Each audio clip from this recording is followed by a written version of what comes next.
At ito pa guys, buksan ko na. Yun. Splenda.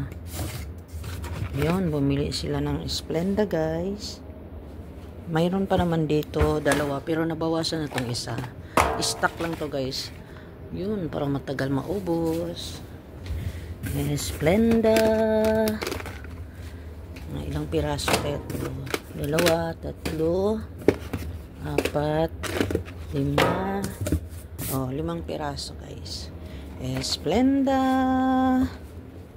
Ayan na. Lagay ko lang, i-arrange ko lang dito guys.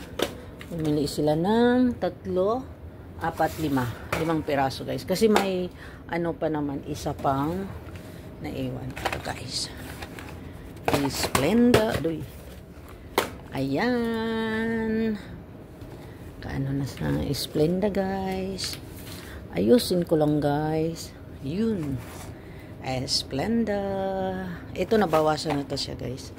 Yun. Ayan. Ganda guys ha. Parang nagtitinda na ako dito guys. Thank you guys for watching. Bye.